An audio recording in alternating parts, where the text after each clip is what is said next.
Hello everyone, welcome to my channel Dil ki बात मोनिका के साथ में। कैसे हैं आप सब लोग? और उम्मीद करती हूँ कि आप सभी लोग अच्छे से होंगे। जैसा कि आप सभी को पता है कि अभी सर्जरी मेरी हुई है, अभी 16 को हुई है मेरी सर्जरी। एंड अभी ऑलमोस्ट 10 दिन हो चुके हैं। तो आई एम फीलिंग लिटिल, काफ़ी हद तक I am feeling better. So I just wanted to share with you in this today's vlog. I wanted to share about my story. हालांकि मैंने कभी ऐसे सोचा नहीं था कि मैं इस तरह से आप लोगों के साथ कभी ऐसे रूबरू होंगी। लेकिन क्योंकि कुछ बातें जो होती हैं वो दिल के अंदर, जैसे कि आप लोग को पता है मेरे चैनल का नाम है दिल की बात मोनिका के साथ। तो दिल की बातें, बहुत सारी ऐसी बातें होती हैं जो आप किसी के साथ शेयर नहीं कर पाते हैं। लेकिन फिर उसके बाद एक पॉइंट ऐसा आता है जब आपको लगता है कि वो एक सुपर सैचुरेशन की स्टेट आ जाती है। एंड देन फिर आपको वो रिलीज़ करना ही पड़ता है, because it is not good for your system. So आप सभी के साथ ऐसा होता होगा कि लाइफ में बहुत सारी चीज़ें आपके मन मुताबिक नहीं होती हैं। मेरे भी मन मुताबिक बहुत सारी चीज़ें नहीं हुई मेरी लाइफ में। बहुत सारे स्ट्रगल्स मैंने किए हैं in terms of personal life, in terms of health wise. Health was a biggest challenge. तो चलिए फिर इस कहानी की शुरुआत करते हैं। एंड उम्मीद करती हूँ कि इस ब्लॉग का टेक अवे आप लोग के लिए ये होगा कि शायद जैसे मैंने जिस हिम्मत के साथ और जिस पॉजिटिव माइंडसेट के साथ इस जर्नी को आगे लेके गई मैं, और आज एक लाइफ कोच, एक काउंसलर आपके सामने बन पाई लोगों की मदद करने के लिए, वो आप लोग को भी मोटिवेट करेगा और बहुत सारी प्रॉब्लम्स को लड़ने में हेल्प करेगा। चलिए फिर इस स्टोरी की शुरुआत करते हैं हम। तो बेसिकली मैं बिलोंग करती हूँ कानपुर से, और born and brought up in Kanpur. और मेरी शादी हो गई थी 23 साल की एज में मेरी शादी। I was got married. And the thing is कि उस समय मैं मास्टर्स कर रही थी। आई was doing masters in life sciences from Kanpur university. So I was in second semester, and in between, everything got fixed by parents. It was a completely arranged marriage, and शादी fix हो गई। और obviously कोई भी आप professional जब किसी पढ़ाई में होते हैं तो बहुत सारे आपके पर ये भी बहुत बड़ा, सबसे बड़ा चैलेंज होता है कि अब आप इसको कंप्लीट कैसे करेंगे। And I got married in Lucknow, and my university was in Kanpur. तो मुझे एक वो शटल काइंड ऑफ लाइफ जीनी पड़ रही थी, because my lectures and all everything was going on in Kanpur and I was in Lucknow. So obviously जब आपके पेरेंट्स आपको जल्दी शादी कर देते हैं तो आपके पास ज़्यादा चॉइसेस नहीं होती। अब आपको आगे पढ़ाने की ज़िम्मेदारी, आप ये भी नहीं कह सकते कि आपके ससुराल वालों की है, लेकिन करना तो है, क्योंकि अब आपने एक चीज़ शुरू करी है तो उसको एंड भी करना है। तो मेरे साथ भी वही था कि अब ये जो पढ़ाई ऐसी थी जो लखनऊ बैठ के नहीं हो सकती थी। एंड मुझे उसके लिए टू एंड फ्रो लखनऊ से कानपुर और कानपुर से लखनऊ वापस ये सफ़र बार बार करना पड़ता था। तो मुझे यहाँ पे थोड़ा मुझे मेंशन करना पड़ेगा, जो बैकग्राउंड था वो मेरी फैमिली का, जो ससुराल का बैकग्राउंड था, वो they were quite conservative family. And हालांकि आकाश की तरफ से मुझे कोई ऐसी दिक्कतें कभी नहीं हुई हैं। He was very supportive.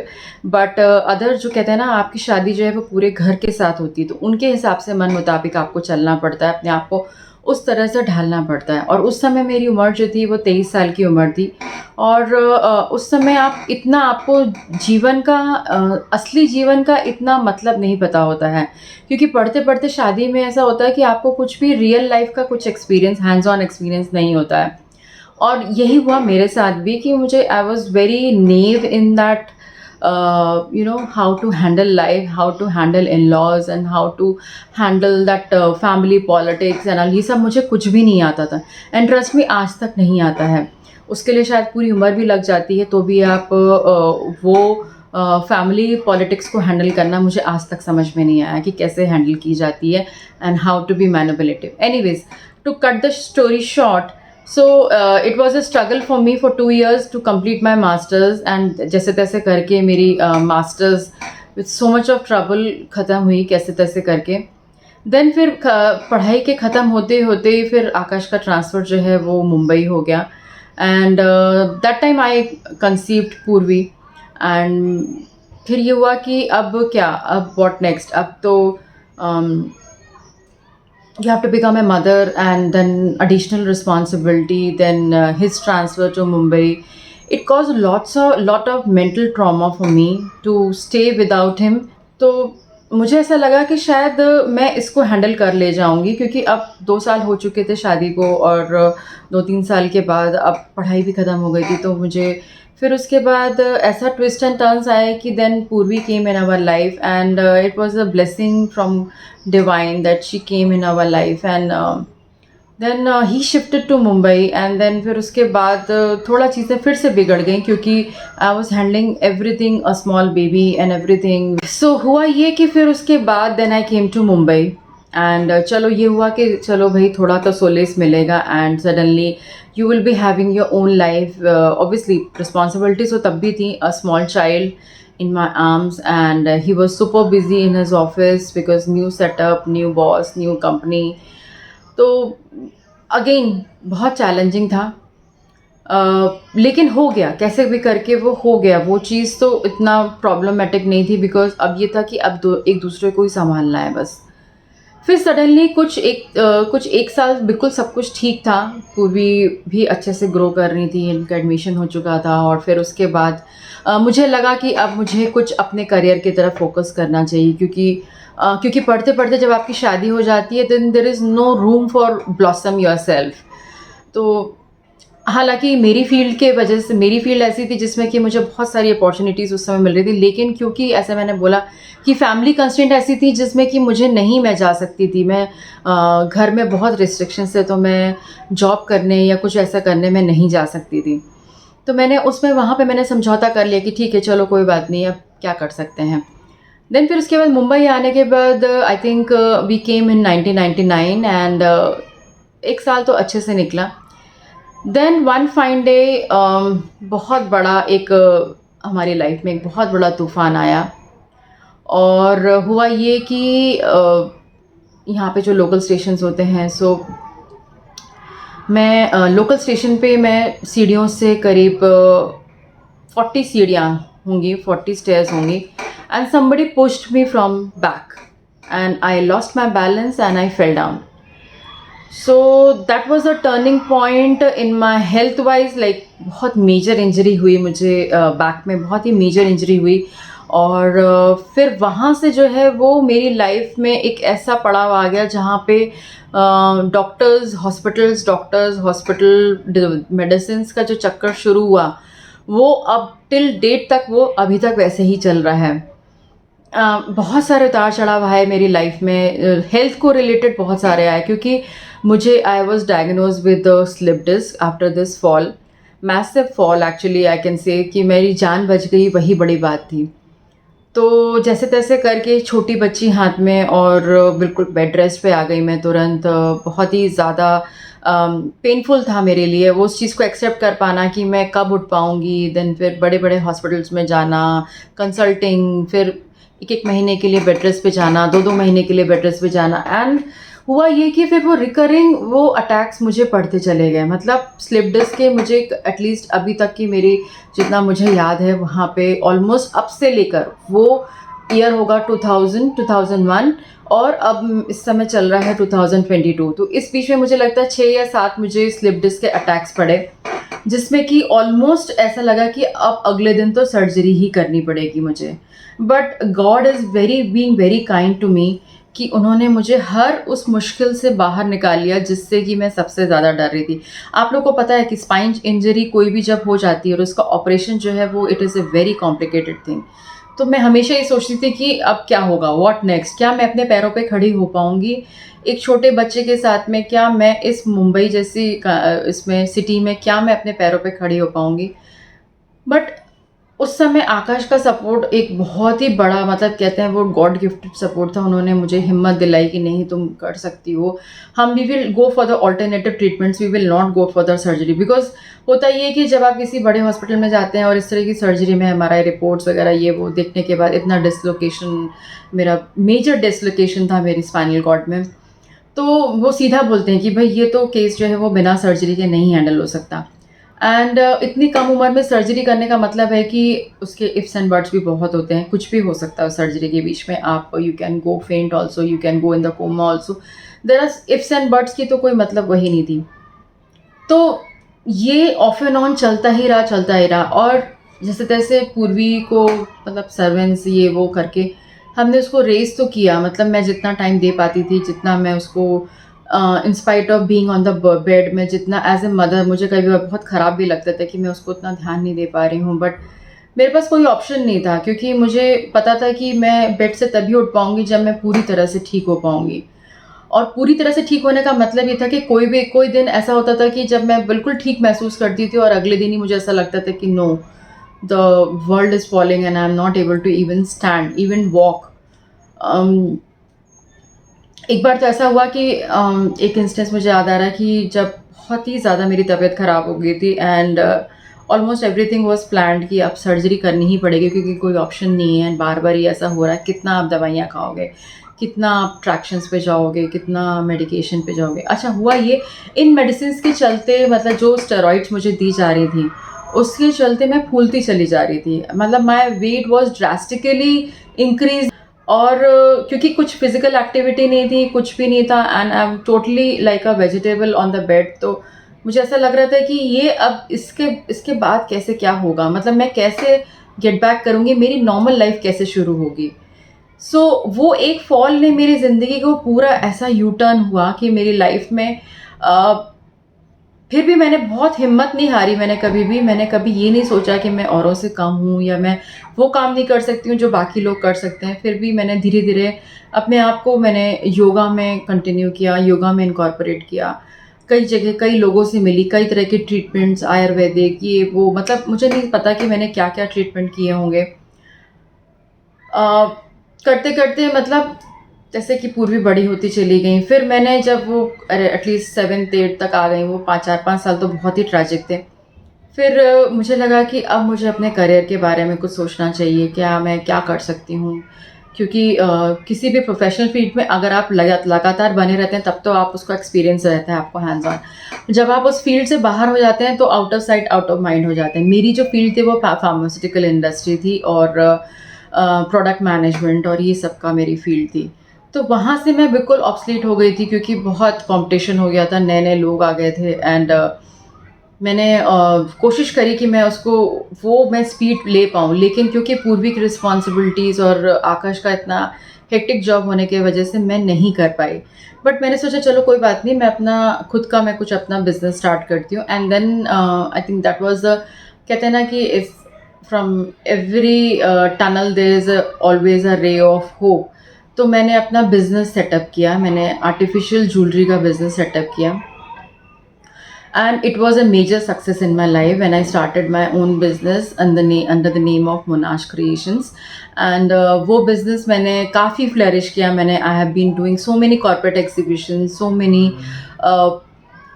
बहुत सारे लोगों ने मेरा काम पसंद किया, मेरे डिज़ाइंस पसंद किए and people were like taking tips from me, like counselling tips, like styling tips. तो जैसे कि होता है कि अगर मैंने कोई चीज़ पहनी हुई है तो ये आपके ऊपर अच्छी लग रही है तो मेरे ऊपर क्या अच्छा लगेगा। तो इस तरीके की चीज़ें मुझे कॉर्पोरेट जो क्लाइंट्स थे वो बहुत सारे मिलने लगे। मैंने उनकी पर्सनैलिटी डिज़ाइनिंग की और उनको किस तरह से वो वहाँ से उस चीज़ की एक पॉज़िटिव शुरुआत हुई। बिज़नेस बहुत अच्छा चल रहा था। सडनली हुआ ये कि 2013-14 की बात है और फिर आकाश को एक असाइनमेंट मिला जिसमें कि आकाश को टोक्यो जाना पड़ा। एंड देन फिर मैं अकेली हो गई क्योंकि उस समय तक भी आकाश ने बहुत मुझे सपोर्ट किया था इस इन एग्ज़िबिशन्स में और इन सब चीज़ों में मुझे बहुत सपोर्ट किया था। अ, फिर ये हुआ कि जब इनका टोक्यो जाने का हो गया तो he is being posted in Tokyo. अब फिर I was alone and handling again, तब तक पूर्वी 9th में आ चुकी थी, 9th-10th की बात थी।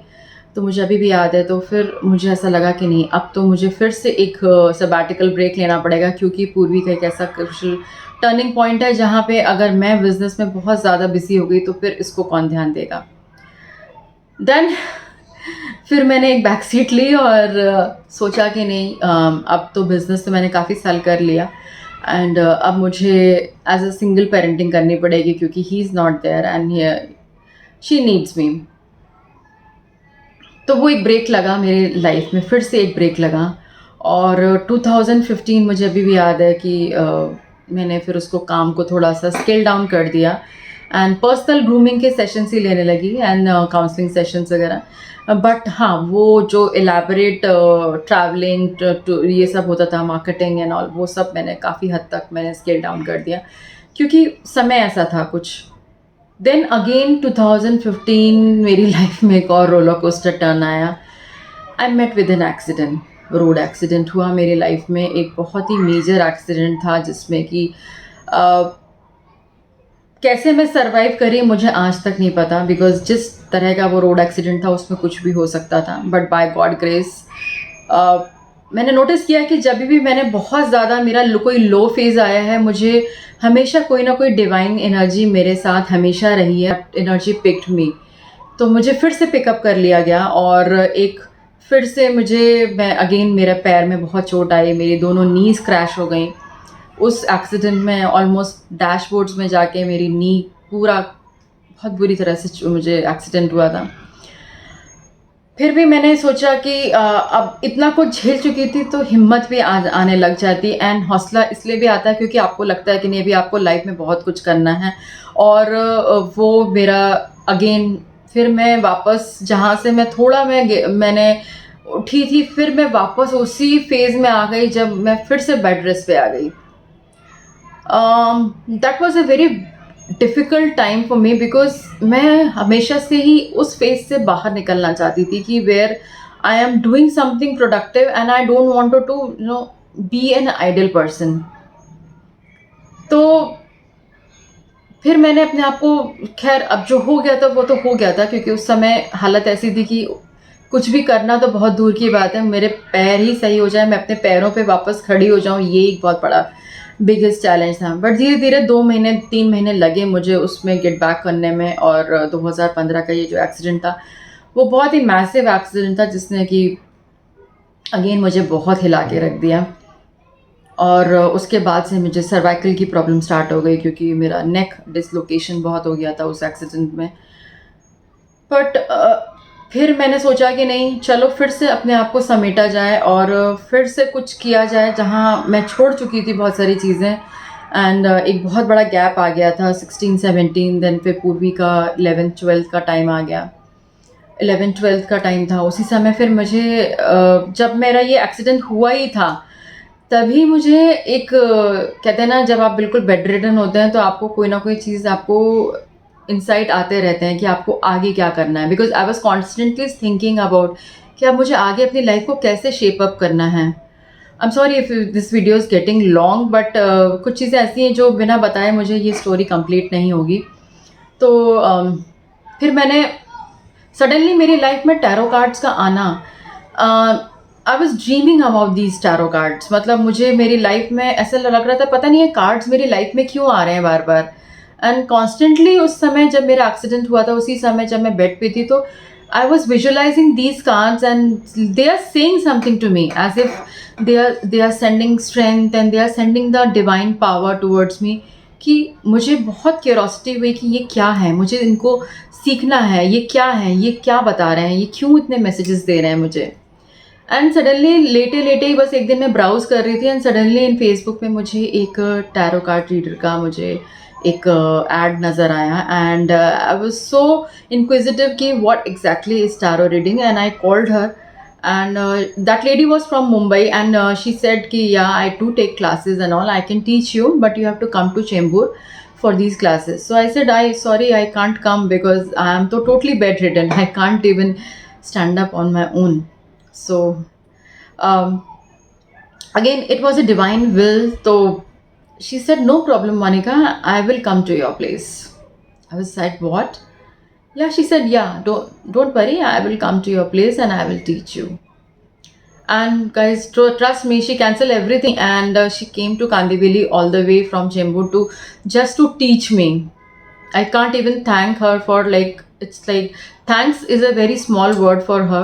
So she taught me and everything. Then वहाँ से मेरे टैरो कार्ड रीडिंग की शुरुआत हुई. I started reading suddenly after this course and all.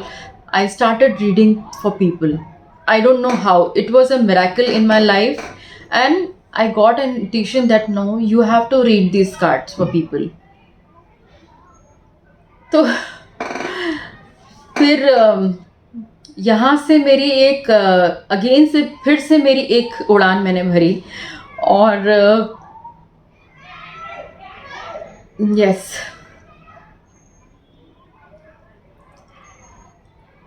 फिर से मैंने एक उड़ान भरी. और वहाँ से फिर मैंने टैरो रीडिंग सीखने के बाद then I did my counselling degree. मैंने काउंसलिंग करी, काउंसलिंग डिग्री ली, क्योंकि अनऑफिशियली तो मैं I was doing counselling from since last so many years, but मैंने फिर उसको एक शेप दिया अपने करियर को. एंड जैसे कि कोई मुझे कह रहा था कि नहीं, तुम्हें लाइफ कोच बनना है, तुम्हें लोगों के लिए एक एग्जाम्पल बनना है, तुम्हें लोगों को मोटिवेट करना है. क्योंकि होता ये है कि जब आपको सबसे ज़्यादा अंधेरा दिख रहा होता है और उस समय अगर आपके पास एक भी कैंडल होती है और अगर आप वो उस कैंडल से रोशनी कर सकते हैं, तो वो कैंडल आप बहुत लोगों की लाइफ में, मतलब बहुत लोगों की लाइफ में वो रोशनी ला सकते हैं. तो मेरे साथ भी कुछ ऐसे हुआ. वो कैंडल की रोशनी जो मैंने अपने लिए करी थी, वो उसी कैंडल को लेके मैं आगे बढ़ने लग गई. And in spite of all odd things मैंने उस कैंडल को जलाए रखा. तो यस, यहाँ से फिर मेरे करियर की एक नई इनिंग शुरू हुई, जहाँ पे मैंने एक as a life coach, as a counsellor, as a healer, फिर मैंने बहुत सारे कोर्सेज और भी करे. हीलिंग के लिए मैंने बहुत सारे बेसिक एंड एडवांस कोर्सेज किए, जहाँ पे I can do healing for people who are in distress. क्योंकि इन सालों में मैंने जान लिया था कि आपकी मेंटल हेल्थ आपको कितना ज़्यादा आपके लिए इम्पॉर्टेंट है. मेंटली हेल्थी रहना कितना इम्पॉर्टेंट है in spite of all physical elements. अगर आप अपने माइंड से स्ट्रांग हैं तो आप सब चीज़ कॉन्कर कर सकते हैं. ये मैंने जान लिया था इतने सालों में. क्योंकि मेंटल स्ट्रेंथ से, क्योंकि कोई भी पेन या कोई भी सफरिंग जो है ना, वो बॉडी में तो पहले बाद में मैनिफेस्ट होती है, बट सबसे पहले यहाँ मैनिफेस्ट होती है आपके माइंड में. Because it is a very powerful this thing, powerful tool. Actually powerful tool से भी ज़्यादा मैं बोलूँगी powerful organ which keeps you going. अगर आप नेगेटिव हैं तो एक्सट्रीमली नेगेटिव होते चले जाएंगे, अगर आप पॉजिटिव हैं तो एक्सट्रीमली पॉजिटिव होते जाएंगे. तो बस मैंने यही सोचा कि जो चीज़ मुझे एक मेंटोरिंग की ज़रूरत थी, मुझे उस समय मैंने अपने आप को सेल्फ मोटिवेट किया और मैं आज यहाँ पर हूँ.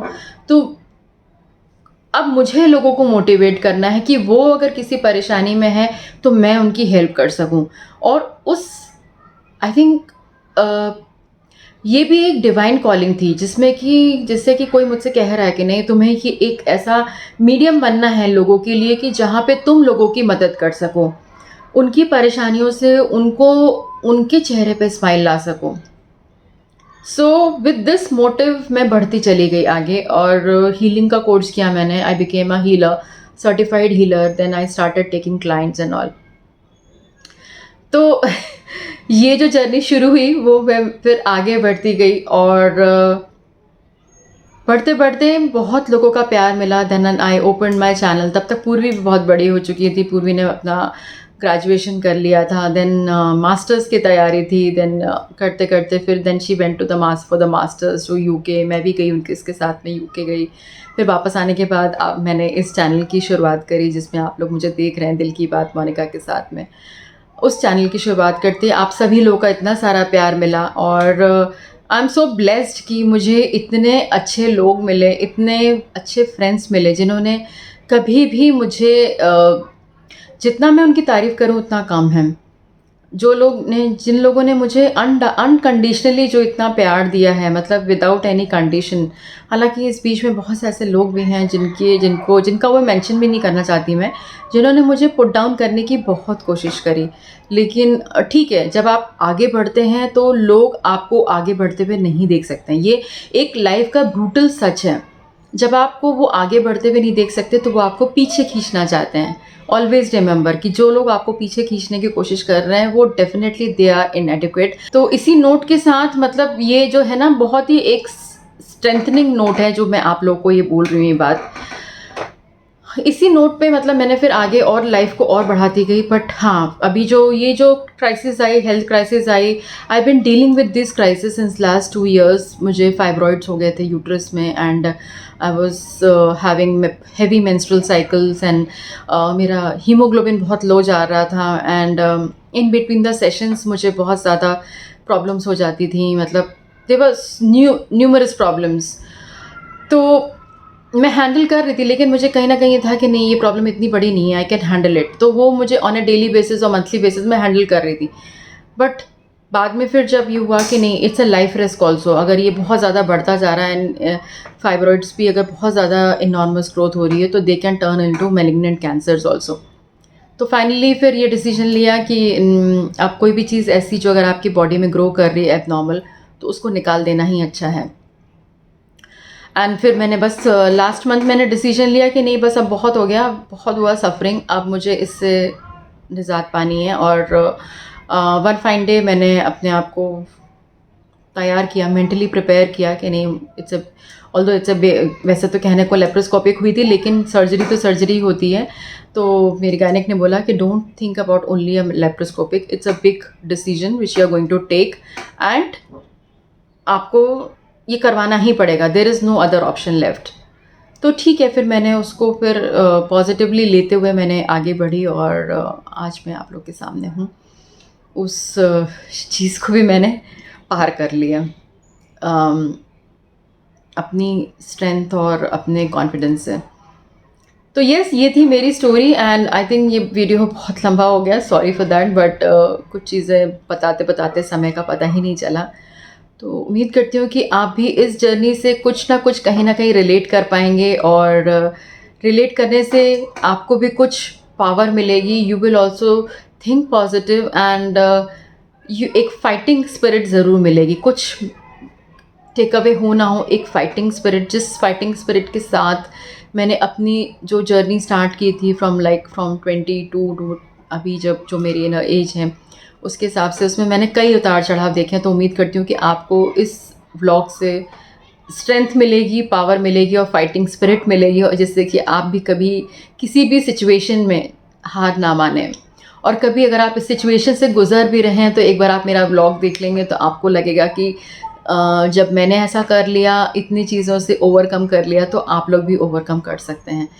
आप लोग की तरफ भी मेरी रिस्पॉन्सिबिलिटी है, इसीलिए मैंने संडे लाइव चैनल भी शुरू किया है, संडे लाइव में, जिसमें कि आप लोगों से 1 to 1 बात कर सकूं।